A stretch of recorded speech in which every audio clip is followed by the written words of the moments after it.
기자들, 선동적 기자들, 정치검사, 판사, 귀족노조, 제왕적 국회. 이게 신종 양반개혁입니다. 박정희 대통령이 제일 싫어했던 사람이 이런 사람들이었어요. 이런 사람들이었어요. 그게 박정희 대통령의 근대화 혁명의 핵심입니다. 이 신종 양반, 내가 왜 양반이란 말을 붙이느냐. 조선조가 그랬습니다. 조선조의 권력을 잡았던 사람들은 군인이 아닙니다. 사실은 왕도 아니에요.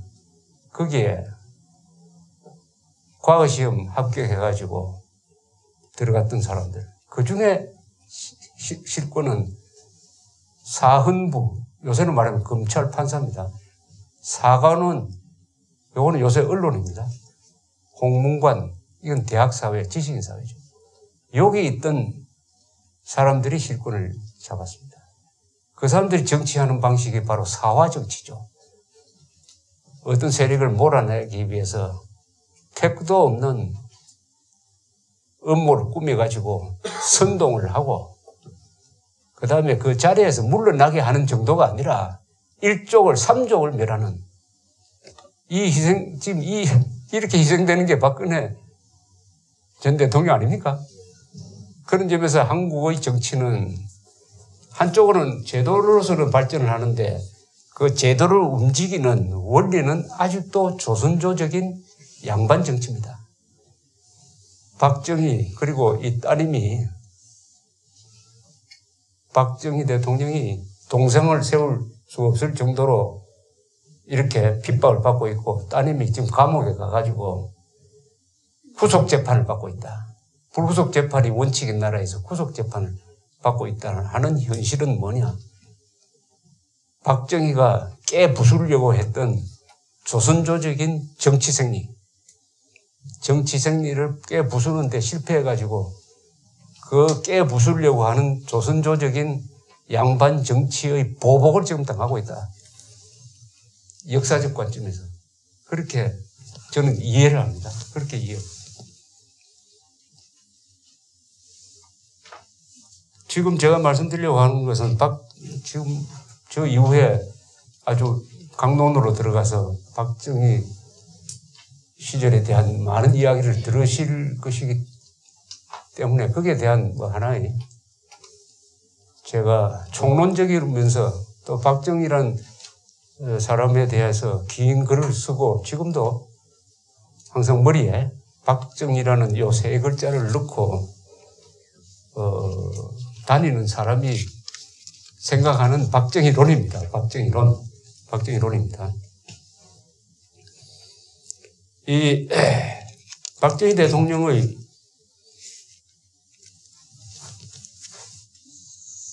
이해를 하는데 이분이 사상가였다, 성각자였다 하는 점을 우리가 좀 놓치기 쉽습니다. 사상가라고 하면 좀 어려운 말도 쓰고 고상한 말을 해야 되는데 무슨 박정희가 사상가냐, 성각자냐 이런 이야기를 하지만은 박정희라는 사람은 쉬운 말로 글을 쓰고 과감한 행동으로 자기의 신념을 표현한 의미에서의 진정한 사상가입니다. 사상가는 사상으로, 보통의 사상가는 사상가로 머물지만 이 세상을 자기의 생각대로 바꿀 수 있는 사람은 그걸 흔히 우리가 무장한 예언가라고 합니다. 무장한 예언가. 예언가는 보통 힘이 없죠. 그러나 이승만이나 박정희 같은 사람은 권력을 잡았기 때문에 자기의 예언을 실천할 수 있었어요. 그런 사람을 무장한 예언가라고 합니다. armed prophet라고 그러는데 이 두 사람은 무장한 예언가였습니다. 우리가 여러분들이 여기서 박정희를 연구하고 특히 여기 젊은 사람들이 몇 계시는데 지금 하는 이유 중에 하나는 박정희에서 뭘 배워야 될 거 아닙니까? 박정희를 연구함으로써 박정희가 위대했다. 거기서 그치면 안 되지 않습니까? 박정희를 연구를 하면은 그게 내 개인의 활동에 뭐가 도움이 되어야 될 거 아닙니까? 박정희가 쓴 책을 읽었더니 나도 이렇게 생활해야 되겠다든지 아니면 박정희가 중화공업을 건설하는 그 결정 과정을 보고는 내가 회사를 경영할 때는 이것을 참고로 해야 되겠다든지 인생을 살아가는데 회사를 경영하는데 또는 그 차원을 넘어서 삶과 죽음을 생각하는데 박정희라는 하나의 참고서가 있습니다. 교과서 아닙니다. 박정희는 참고서입니다. 이 세상에 교과서를 찾으려면 큰일 납니다. 교과서는 따라가는 거 아닙니까? 북한 주민들은 김일성을 교과서로 삼고 있습니까? 안 되죠. 이승만, 박정희가 아무리 위대하더라도 우리는 참고서로 써야 됩니다. 참고서로. 잘잘못을 정확하게 가려서 박정희의 실수, 아까 한글 전용 같은 실수에서는 우리가 뭘 배울 것이냐. 이런 실수는 왜 일어나느냐도 알아야 되죠. 그러니까 우상숭배론적인 박정희 연구는 백해무익입니다. 그런 식으로 해가지고는 좌파의 공격에 방어를 할 수가 없습니다. 백해무익입니다. 박정희 연구하는 사람들과 저가 생각이 갈리는 데가 몇 개 있어요. 유신입니다. 유신에 대해서 박정희 대통령이 다른 건 다 잘했지만은 유신은 잘못되었다라고 주장하는 사람이 있습니다. 저는 이렇게 이야기합니다. 유신이 없어서는 박정희 아니다. 유신을 안 했으면 박정희 아니다. 유신을 안 했으면 오늘날 대한민국 없다. 그렇게 생각을 합니다. 유신을 잘못했다고 하는 사람들의 그 준거는 뭐냐 하면은 민주주의입니다. 민주주의를 파괴했다. 맞습니다. 민주주의 파괴했어요. 쿠데타입니다. 박정희 쿠데타 두 번 한 사람입니다. 5.16과 유신선포 17. 1972년 10월 17일. 헌법으로 규정하면 둘 다 반헌법적 쿠데타입니다. 그러나 역사적으로 볼 때는 다릅니다. 역사적 관점이라는 것은 보다 폭이 큽니다. 커요. 역사적 관점에서는 결국 국민을 행복하는 데 도움이 되느냐 안 되느냐 이걸로 판정이 납니다. 그렇다면 유신 선포가 없었으면 중화공업 건설 없었다. 중동 진출에 의해서 석유 위기를 극복할 수도 없었다. 새마을 운동은 없었다. 그러면 오늘날 이런 대한민국이 있느냐. 유신 선포에 따른 욕은 다 박정희가 먹었다. 그것 때문에 부하의 총에 피살되었다. 그러나 유신 선포는 역사적으로 위대한 결단이었다. 저는 이렇게 생각을 하는 사람입니다. 박정희로부터 배울 게 뭐가 있겠느냐. 여러 가지 중에서 뭐 인생관도 배우고 담대한 사생관도 배워야 되겠는데 저는 한번 여러분들한테 추천드리고 싶은 것은 박정희의 CEO입니다. CEO. 조직 경영하는 사람으로서의 생산성. 박정희는 조직을 어떻게 운영했느냐. 군대라는 조직, 국가라는 조직을 어떻게 효율적으로 운영했느냐 하는 데 대한 연구가 앞으로 본격적으로 있어야 됩니다. 그 연구는 아마 경영학을 전공한 사람들이 하면은, 행정학, 경영학을 전공한 사람들이 하면은 좋을 것 같은 생각이 들어요. 왜냐? 박정희는 최근 100년 세계에서 나타난 지도자 중에서 가장 생산적인 지도자입니다. 가장 생산적인 지도자. 아까 말씀드렸죠. 최악의 조건에서 최단 시간에 최소한의 희생으로 최대의 업적을 남겼다. 거기에 따른, 통계 이야기 하지 않겠습니다. 통계는 뭐 말할 것도 없습니다. 그죠? 아무도 없습니다. 이 세상, 이 지구상에 나타난 사람 중에서 이 정도, 쉽게 말하면은 1961년에 100몇 개 나라에서 1인당 국민소득이 87등 되는 나라, 아프가니스탄보다도 못 살던 나라가 지금 오늘날의 대한민국은 어디에 와 있느냐? 한국 사람들은 이 한국의 국제적 위상을 잘 몰라요. 그래서 항상 제가 수치로 여러분들이 외울 수 있도록 말씀드립니다. 한국은 세계 5대 공업국, 5대 수출국이죠. 1인당 국민소득이 3만 달러 이상이고 민주주의를 하는 나라 5천만 이상의 인구를 가진 진정한 강대국 세계 7나라가 있습니다. 미국, 일본, 독일, 영국, 프랑스, 이탈리아, 한국입니다. 7대 강대국입니다. 민주주의를 해야 강대국 아닙니까? 소련, 러시아, 중국이 강대국입니까? 강대국 아니죠. 민주주의를 안 하는데 무슨 강대국입니까? 자유라는 가치를 포기한 것은 1인당 국민소득이 100만 달러가 돼도 그 강대국 자격이 없습니다. 7대 강대국입니다, 한국. 7대 강대국. 그리고 모든 국가 통계에서 제일 중요한 통계를 난 뭘로 꼽는지 아십니까? 제일 중요한 것은 1인당 국민소득 아니고요. 평균 수명입니다. 오래 살아야 될 거 아닙니까? 국민들 오래 살도록 하는 시스템을 가진 나라. 항상 오래 산다 하면 세계에서 1등이 어디죠? 일본이죠. 일본 남녀. 그런데 2030년에 되면은 지금 영국 학자의 통계에 의하면은 한국이 평균 수명에서 일본을 제치고 남자, 여자 공이 세계 1등 된답니다.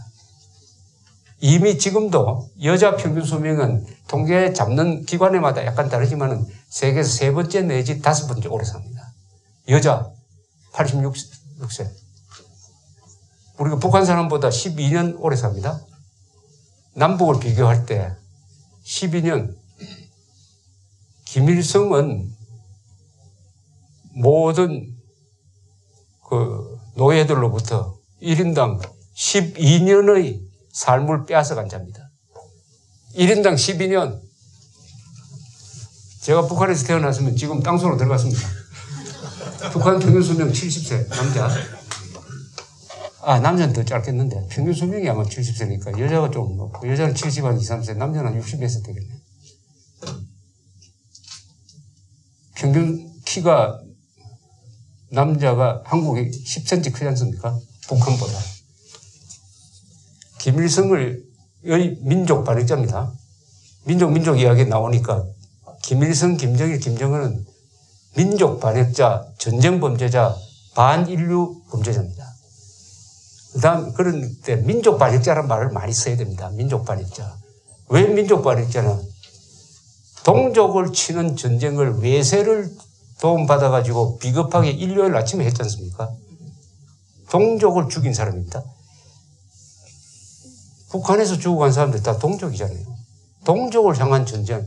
남침 전쟁을 통해서는 대한민국 국민을 상대로, 그 다음에 독재를 통해서는 비무장한 북한 주민을 상대로 전쟁한 자입니다. 그래서 수백만을 죽였어요. 그 결과로서 우수한 자질을 가지고 있는 북한 주민들을 열등민족으로 만들었다. 이거 민족 반역자 아닙니까? 그렇다면 민족 반역자라는 말을 써야 합니다.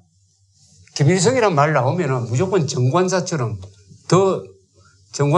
반드시 앞에 민족 반역자 김일성, 민족 반역자 김정일, 민족 반역자 김정은이라고 써야 합니다.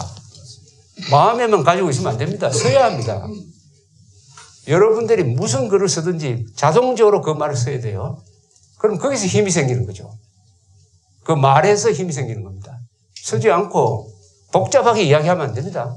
복잡하게 이야기하면 안 돼요. 강도가 들어오는데 강도야라고 해야지 쇠붙이를 들고 허가를 받지 않는 사람이 지금 담을 넘어서 들어오고 계십니다 하면 됩니까? 민족 반역자라고 해야 돼요. 전쟁 범죄자라고 해야 됩니다. 그게 정확한 표현이니까 써야 된다는 말입니다. 그래서 박정희를 CEO로서 연구를 해야 됩니다. CEO로서. 그러면 그게 무궁무진한 노하우가 있습니다. 제가 기억나는 대로만 말씀드리면 박정희는 말을 정확하게 한 사람입니다. 말을 아주 정확하게 한 사람입니다. 지시를 하면은 반드시 그게 실천되는 것을 확인하는 사람이에요. 지시는 5%고 확인이 90%라고 한 사람입니다. 우리 주변에서도 그런 이야기 많이 있지 않습니까? 지시해놓고 잊어버리면 그게 산으로 간지 바다로 가는지 모르잖아요. 나중에 실천 단계로 들어가 보면은 엉뚱한 결과가 나옵니다. 실천을 중요시하고 확인을 중요시한 사람이죠. 그리고 이분은 뭐가 중요하고 뭐가 덜 중요하느냐를 아는 사람입니다. 이 우선순위를 정확하게 잡는 사람이죠. 어떤 사람을 우리가 평할 때 저 사람은 개념 없는 사람이라고 그럴 수 있죠. 개념 없다고 하면 뭡니까? 대소왕급을 가리지 못하는 사람을 우리가 개념 없다고 합니다. 중요한 데 집중해야지 사소한 데 집중하면 시간 낭비하고 아무것도 안 되잖아요. 박정희 대통령은 개념 있는 사람입니다. 대소왕급을 정확하게 하고 집중하는 사람이에요. 박 대통령이 18년 얼마나 사실은 짧은 거죠. 위대한 일을 하기에는. 그러나 이런 위대한 일을 할 수 있었던 것은 중요한 데 집중한 거죠. 사소한 것은 자기가 하지 않고 남한테 넘기고 맡기고. 박 대통령은 뭐 라디오 이런 주파수도 잘 몰랐다고 그럽니다. 그 따님 이야기 들으면은. 그래서 라디오에다가 요거는 KBS다 해가지고 이렇게 표시를 해놨다고 그래요. 중요한 걸, 중요한 데 집중하는 뭐 이런 것이라든지. 그리고 그분의 조직 운영이 진짜 민주주의입니다. 민주주의. 민주주의는 여러 사람들의 의견을 마음대로 개진하게 하고 그것을 다 들어주고 그러니까 좀 수준이 안 되는 사람 이야기까지도 들어주고 인내심 있게 우리가 거지를 욕하지만 거지 말 중에서도 배울 게 있습니다. 나쁜 사람 말 속에서도 배울 게 있습니다. 우리 속담에 이런 게 있지 않습니까? 싫어한다고 그 사람의 좋은 면을 놓치지 말고 좋아한다고 그 사람의 나쁜 점을 놓치지 마라. 이런 뜻의 우리 속담이 있습니다. 박정희 대통령은 경청하는 사람입니다. 경청이란 말 참 좋지 않습니까? 한국 사람 중에서 요새 좀 줄어드는 사람이 경청하는 사람입니다. 경청하는 자세. 박정희 대통령. 그리고 박정희 대통령은 선후 관계가 분명하고 이게 아주 단순한 논리로 정리되어 있는 사람입니다. 국가와 혁명과 나를 읽어보면은 그 사람의 국가 발전 대전략이 나옵니다. 그런데 단어가 3개예요. 3개입니다. 자조정신을 가져야 자립경제를 만들 수 있다. 자립경제를 가져야 자주국방을 할 수 있다. 자조, 자립, 자주. 그 뒤에는 자유통일할 수 있다는 뜻이 새겨져 있습니다만 박정희 전략은 4가지 자자로 표현할 수가 있습니다. 자립정신이 있어야 한다. 스스로 뭘 해봐야죠. 그 다음에 그렇게 하면 자립경제가 가질 수 있고 자립경제를 기반으로 자주국방을 가지고 그 자주국방의 힘으로 자유통일할 수 있다. 얼마나 간단합니까? 그런데 이분의 모든 국가정책은 여기에서 벗어나지 않았습니다. 이 대전략을 바치는 아주 간단 명료한 원리가 있었습니다. 원리. 그걸 뭐 요새 경영자들은 그게 기업 문화라든지 뭐 기업의 가치관 뭐 이렇게 쓰는데 박정희 대통령은 그런 거 없어도 63년인가 춘천댐 준공식에서 박정희 대통령이 이야기합니다. 이 댐을 만들었는데 이거 관광자원으로 활용합시다. 학생들이 오면은 교육장으로도 활용합시다. 그 다음 또 어제 연설을 하면서 안보도 관광자산입니다. 이렇게 이야기합니다. 안보도. 이 휴전선이라든지 군사시설 또는 무슨 전적지 이게 다 관광자원입니다. 그 이야기를 65년인가 그때 하고. 그때 그 이야기를 들었던 사람들이 아마 당황했을 것입니다. 아니 신성한 안보가 어떻게 관광자원이 되느냐. 지금 그런데 판문점 관광자원 아닙니까? 땅굴 관광자원 아닙니까? 얼마나 유연한 사람입니까? 유연한 머리가. 아니 안보를 관광으로 자원으로 이용하면 일석삼조 아닙니까? 돈도 벌고 안보 교육도 하고 애국심도 고취하고 이렇게 아주 겉으로는 그분이 딱딱하지만은 그 사람은 외강내유한 분이죠. 외강내유. 안에 있는 그 마음, 균형 감각이 있는 분입니다. 박정희 대통령 하면 생각나는 게 딱 차렷 자세 아닙니까? 모범적인 자세. 글 쓰면 정확하게 쓰고 삐뚤어지지 않고 뭐 어디 연설 회의하러 갔을 때 볼펜이 좀 삐뚤음하게 놓여있으면 꼭 바로 딱 하는 사람. 정리정돈되는 사람. 균형 감각이 있는 거예요. 그분이 이 미술적 감각이 있어요. 이 눈이 좋은 사람이죠. 균형 감각이 있다는 것은 균형 감각에서 모든 게 나오는 거 아닙니까? 균형.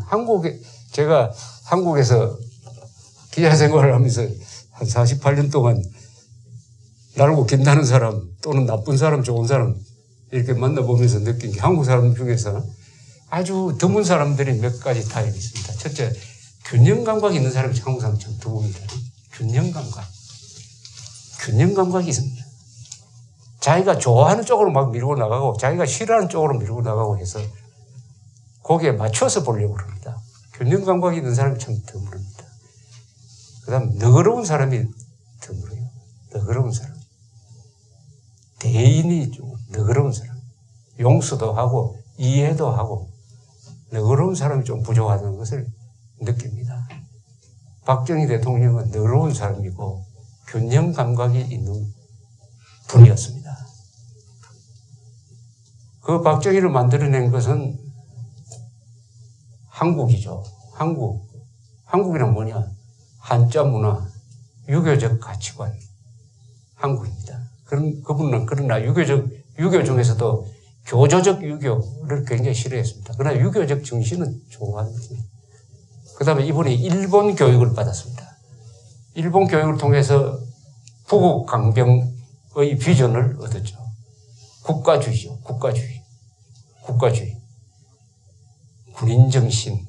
그 다음에 미국 유학도 체험했습니다. 미국 유학을 통해서 아마 합리적 경영이라든지 이런 것을 다, 그러니까 한국, 일본, 미국의 가치관이나 전통을 그분이 다 종합해가지고 새로운 질서로 만들어낸 사람이죠. 새로운 질서로 만들어낸. 인간 박정희는 초인이라고 저는 부르고 있습니다. 부끄럼 타는 초인, 슈퍼맨. 자라투스트라는 이렇게 말하였다라는 교양시가 있죠. 리하르트 슈트라우스가 그 나중에 유튜브로 한번 들어보십시오. 박정희 대통령 국장할 때 울려 퍼진 노래가 자라투스트라는 이렇게 말하였다라는 교양시입니다. 교양시. 정말 선곡을 잘 했습니다. 자라투스트라는 이렇게 말하였다라는 걸 작곡한 리하르트 슈트라우스는 아니테 씨가 잠시 그분 밑에서 공부를 한 적도 있습니다만은 왜 그 곡을 만들었느냐? 니체가 쓴 자라투스트라는 이렇게 말하였다라는 책의 서문이 명문입니다. 그 명문을 음악으로 표현했다고 합니다. 자라투스트. 그 서문에 보면은 이런 대목이 나옵니다. 초인은 뭐냐? 더러운 강물을 들이켜서 바다와 같은 새로운 세상을 만드는 사람이다. 청탁을 가리지 않고 들이마시되 영혼을 맑게 유지하는 사람이다. 이렇게 표현했습니다. 박정희 대통령이 바로 그런 사람이었습니다. 그런 점에서 초인이었습니다. 그분의 마지막 모습이 그것을 증명합니다. 가슴에 총을 맞고도 옆에 있던 심수봉, 신재순 두 여자가 등에서 흘러내리는 피를 손으로 막으면서 각하 괜찮습니까? 하니까 난 괜찮아 라고 했습니다. 난 괜찮아. 그 뜻은 난 괜찮으니까 자네들은 피하게라는 뜻이었다고 합니다. 난 괜찮아. 그게 박정희라는 사람, 초인으로서의 박정희. 부끄럼다는 초인이죠. 그러나 위대한 서민이죠. 위대한 서민이 초인일 수가 있습니다. 아니, 위대한 서민이 진짜 초인이죠. 난 괜찮아. 난 괜찮아 세대죠. 난 괜찮으니까 너희들은 잘 되어야 한다. 나는 희생하겠다.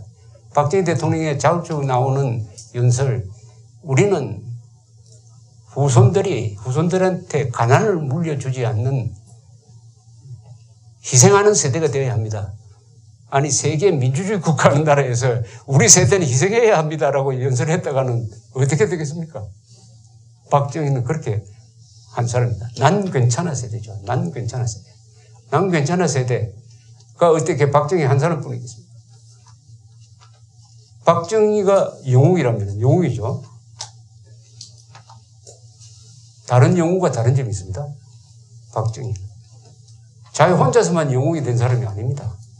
박정희는 동시대의 모든 사람을 난 괜찮아 세대로 만들고 영웅으로 만든 사람입니다. 동시대 사람을 영웅으로 만들었다는 점에서 진짜 영웅이죠. 김일성이는 혼자 영웅인 체 하잖아요. 다른 모든 사람은 로봇으로 만들고 노예로 만들고. 그러나 박정희는 동시대의 사람들 나중에 역사를 쓰면은 나완중이가 쓴 삼국지보다 더 재밌을 겁니다. 얼마나 영웅들이 많이 나왔습니까? 이병철, 정주영 같은 사람은 산업 영웅 아닙니까? 산업 영웅. 그분들만 있으니까 각계각층의 영웅들을 많이 만들어내었습니다. 그래서 영웅 시대를 만든 영웅이니까 진짜 영웅이다. 혼자서 영웅인 채 하다가는 여러 사람을 노예로 만들고 하는 것을 다른 영웅들에서 무슨 보고 있어도 물론 진짜 영웅도 뭐 외국에 없다는 거 아닙니다. 그러나 박정희야말로 다른 사람을 영웅대로 만든 영웅이다. 자라투스트라는 이렇게 말하였다. 난 괜찮아. 난 괜찮아 세대. 그걸 더 들어가면 박정희 사생관은 뭐였을까? 이렇게 궁금해집니다. 박정희는 위기 때 죽음을 앞두고 어떻게 그렇게 태어날 수가 있었느냐 하는 부분에 들어가면은 그것은 또 다른 차원의 이야기 되겠는데 일단 오늘 제가 총론적으로 제가 느낀 박정희에 대해서 다소 두서없이 말씀드렸지만 여러분들은 두서 있게 정리를 해가지고 앞으로 일주일 동안 강연을 들으실 때 많은 참고 제가 아까 말씀드렸죠. 교과서와 참고서 구별해야 됩니다. 참고하시기 바랍니다. 그리고 질문이 있으면 지금부터 질문해 주세요. 감사합니다.